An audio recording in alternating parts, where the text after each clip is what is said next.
কিন্তু মক্কার কাফের মুশরিকরা প্রতিবারের মতোই আল্লাহ এবং তার রসুলের কথাগুলো অমান্য করে গিয়েছে।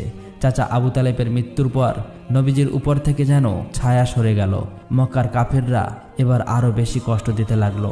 বাধ্য হয়ে মুহাম্মদ সাল্লাল্লাহু আলাইহি ওয়াসাল্লাম তার পালিত পুত্র জাহেদকে নিয়ে তাইফে চলে যায়। কিন্তু সেখানে গিয়ে দেখলো ভিন্ন চিত্র। তাইফের মানুষ মুহাম্মদ সাল্লাল্লাহু আলাইহি ওয়াসাল্লামকে কবুল করেনি, বরং তারা তাদের বাচ্চাকে লেলিয়ে দেয় তাকে পাথর মারার জন্য।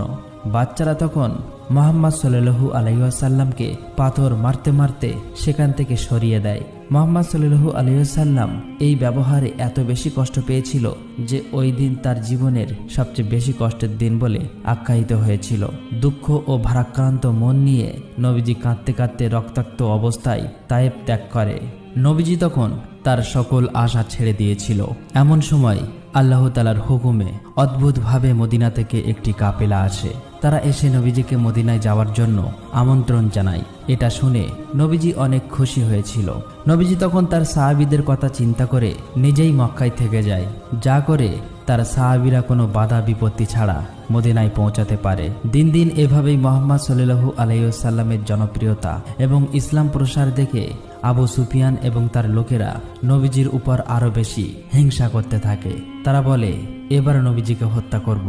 যেই ভাবা সেই কাজ। তারা অনেক লোক পাঠিয়ে দেয় নবীজিকে মারার জন্য।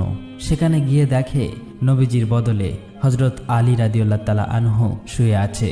আবু সুফিয়ান এই ব্যাপারটি জানতে পারলে তখন সে মক্কায় ঘোষণা করে দেয়, যে ব্যক্তি মুহাম্মদ সাল্লাল্লাহু আলাইহি ওয়াসাল্লামকে জীবিত অথবা মৃত অবস্থায় ধরে আনতে পারবে তাকে 100 উট পুরস্কার দেওয়া হবে। মক্কার লোকেরা তখন পাগলের মতো বেরিয়ে যায় নবীজিকে খোঁজার জন্য। খুঁজতে খুঁজতে তারা একটি গুহা দেখতে পায়, কিন্তু তারা গুহার মুখে গিয়ে দেখতে পায় একটি মাকড়সার জাল বাসা বেঁধে আছে, যা দেখে বুঝতে পারে এই গুহায় অনেক দিন ধরে কেউ প্রবেশ করেনি। আসলে তাদের ধারণাটি ভুল ছিল। গুহাটির ভিতরেই আমাদের প্রিয় নবী হযরত মুহাম্মদ সাল্লাল্লাহু আলাইহি ওয়াসাল্লাম এবং তার সাহাবীরা ছিল। আল্লাহর হুকুমে মাকড়সার জাল বাঁধার কারণে কাফেররা বিভ্রান্ত হয়ে চলে যায়। ফলে আমাদের প্রিয় নবী হযরত মুহাম্মদ সাল্লাল্লাহু আলাইহি ওয়াসাল্লাম এবং তার সাহাবীরা সেবারের মতো বেঁচে যায়।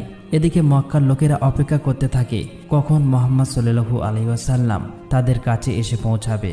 অপেক্ষা করতে করতে একসময় মদিনার মরুভূমিতে দেখা যায় মুহাম্মদ সাল্লাল্লাহু আলাইহি ওয়াসাল্লাম তাদের দিকে ফিরে আসছে, যা দেখে তারা খুবই আনন্দিত হয়ে যায়। তারা সকলেই মুহাম্মদ সাল্লাল্লাহু আলাইহি ওয়াসাল্লামকে অতি যত্ন আদরের সাথে গ্রহণ করে নেয়। এরপর আল্লাহ তাআলার হুকুমে একটি